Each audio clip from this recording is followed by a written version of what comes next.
akhirnya Shop Illustrator One Piece chapter 1121 dihidangkan juga oleh para leaker. Jangan lupa untuk terus berterima kasih pada mereka semua yang sudah tak kenal lelah dalam bergerilya untuk menghidangkan Shop Illustrator One Piece pada kita semua. Sebelum kalian menikmati Shop Illustrator-nya, jangan lupa klik tombol like-nya ya. Hayo, udah belum? Like dari kalian akan menambah semangat Mimin untuk memberikan informasi mengenai One Piece pada nakama Opler sekalian. One Piece akan menjadi sampul utama dalam majalah WSJ edisi kali ini, serta pada chapter kali ini, One Piece mendapatkan jatah color cepirit dalam rangka memperingati ulang tahun One Piece yang ke-27. One Piece chapter 1121 diawali dengan memperlihatkan kapal Thousand Sunny yang berhasil mendarat dengan aman di perairan timur laut Pulau Egghead. Saat ini kapal Thousand Sunny berada dekat dengan kapal milik raksasa Elbaf.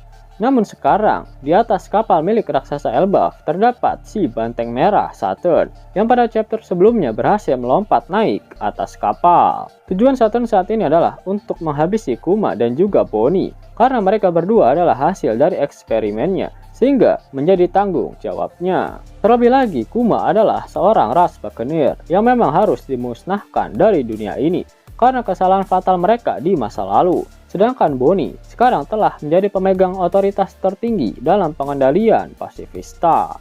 Oleh karena itu, Saturn tak akan membiarkannya hidup, karena bocil FF itu pasti akan menyulitkan pemerintah dunia serta angkatan laut nantinya. Di atas kapal raksasa Elbaf, tak ada yang dapat menandingi kekuatan dari Saturn.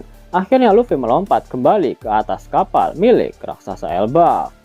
Luffy menyemangati Bonnie untuk kembali berubah menjadi Nika. Mereka berdua akhirnya meninju Saturn sampai terbang jauh keluar dari kapal raksasa Elbaf. Itu artinya Luffy sudah mempermalukan dua ekor Gorosei dengan menerbangkan mereka ke langit. Kemudian diperlihatkan reaksi dari beberapa orang terhadap pesan milik Dr. Vegapunk, seperti reaksi dari Vivi, Shirahoshi, dan juga Vinsmoke Judge. Film panas milik Dr. Vegapunk kembali berlanjut. Kali ini Vegapunk mendiskusikan Ancient Weapon dan menyebut nasib dunia berada di tangan orang yang mendapatkan harta karun One Piece. Selanjutnya diperlihatkan reaksi dari banyak orang terhadap pesan yang baru saja disebutkan oleh Dr. Vegapunk, seperti Im Sama, Tentara Revolusioner, Aokiji, Marine, beberapa karakter baru, Dragon, Shanks, Buggy, Mihawk, dan Cross Guild.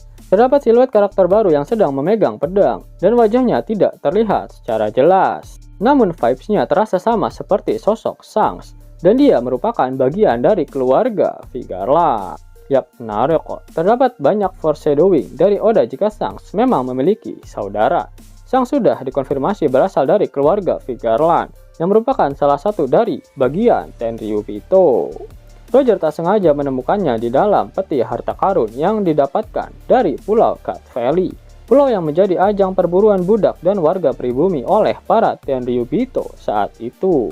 Menariknya adalah ketika perlombaan akan dimulai, Vigarland Garling mengatakan sesuatu seperti ini. Lihatlah baik-baik anak-anak, di mana terdapat sound effect tangisan bayi di dalam panel tersebut.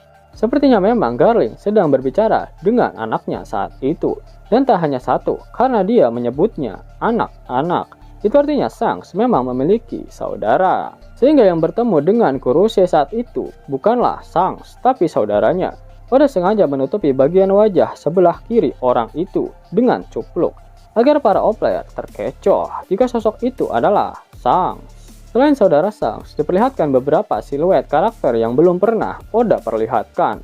Sudah dapat dipastikan jika karakter tersebut memiliki peranan penting dalam final saga One Piece kali ini, karena mereka diperlihatkan setelah Vegapunk menjelaskan mengenai harta karun One Piece. Yap, salah satu dari mereka adalah pria dengan bekas luka bakar.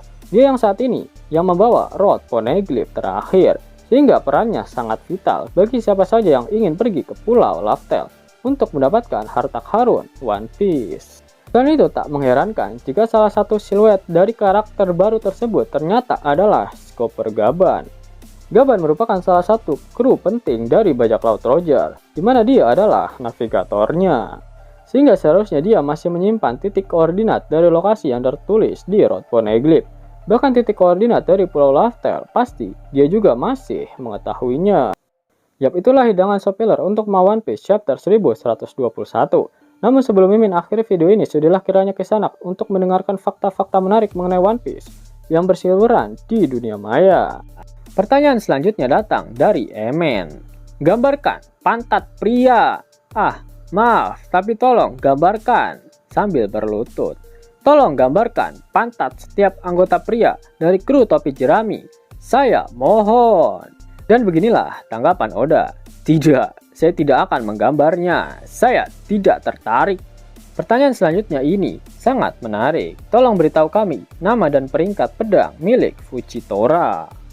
Oda menjawab namanya adalah Yakuza Kasen. Ini adalah tipe Seiko Mizue atau pedang tongkat dan merupakan salah satu dari 12 Saijo Owasamono. Ini adalah Meito alias pedang ternama yang dibuat oleh Fugetsu Kisaburo dari negeri Wano. Yap, itu artinya pedang milik Fujitora satu kelas dengan pedang Yoru milik Mihawk, pedang Ace milik Roger, tombak Murakumogiri milik Shirohige, dan pedang Sodai Kitetsu milik Nusjuro. Kekuatan Nusjuro bisa disejajarkan dengan Mihawk, bahkan di Dressrosa. Zoro juga mengakui kekuatan dari si buta ini. Pertanyaan selanjutnya datang dari Mbappe. Halo Oda, saya menulis surat ini dari Prancis. Dan saya ingin tahu bagaimana anggota CP9 dipromosikan menjadi CP0. Saya berharap semoga Anda beruntung. Inilah jawaban dari Oda. Baiklah, sepertinya tulisan ini merupakan terjemahan dari Google Translate. Karena bahasa Jepang Anda sangat aneh. Jadi saya hanya menyampaikan pesan apa adanya. Pertama, mari kita bahas tentang CP9 yang dikalahkan di NES Lobby. Para anggota CP9 muncul dalam seri cerita sampul, Laporan Independen CP9. Di mana mereka disalahkan oleh ketua mereka yaitu Spandam atas dosa kegagalan misi tersebut. Jadi mereka pun memutuskan untuk menghilang ke tempat lain. Begitulah pelatihan mereka untuk menjadi lebih kuat dimulai. Di sisi lain, untuk beberapa alasan, karena otoritas Spandin, ayah dari Spandam, Spandam dipromosikan sebagai kepala CP0. Dari sini, Lucci dan yang lainnya mengungkap plot invasion crime yang direncanakan oleh para petinggi Underworld dan mantan tahanan level 6 bersama Spandin. Lucci dan kawan-kawannya menghancurkan organisasi-organisasi tersebut untuk mencegahnya. Setelah kejadian itu, Lucci dan yang lainnya dipekerjakan kembali sebagai agen CP0. Sementara itu, Spandin terbaring di ranjangnya karena sakit-sakitan, kehilangan semua otoritasnya, sedangkan Spandam menjadi bawahan Lucci. Pertanyaan selanjutnya datang dari salah satu pecinta boba uhuy. Anggota CP8, Alpha, apakah dia kerabat Khalifa? Selain itu, CP9 adalah organisasi yang tidak dikenal publik. Tetapi apakah CP0 dikenal publik? Oda menjawab seperti ini. Alpha adalah adik perempuan dari Mia Khalifa. Di antara anggota CP9 dari 22 tahun yang lalu, terdapat sosok yang bernama Lasky. Dia adalah ayah dari keduanya. Pada dasarnya, Superpol membesarkan anak-anak yang tidak memiliki hubungan keluarga untuk menjadi agen intelijen yang sangat baik. Jadi, kasus mereka adalah kasus yang langka. Pada kenyataannya, mereka dibesarkan secara individual, terpisah satu sama lain, hampir tanpa hubungan keluarga sama sekali. Itu karena emosi bisa menjadi kelemahan di dunia ini. Pertanyaan selanjutnya, Oda Sensei, satu-satunya tempat yang bisa diterbangkan oleh kemampuan Pau-Pau Kuma hanya terbatas pada tempat-tempat yang dikunjungi Kuma secara pribadi? Oda menjawab, ya benar sekali, karena di masa lalu Kuma telah berkeliling dunia. Pertanyaan selanjutnya, Buah Iblis Boni adalah buah penuaan yang membuatnya menjadi manusia manipulasi usia, bukan? Apakah ini berarti jika dia terus mempertahankan usia mereka tetap muda, mereka tidak akan bisa mati?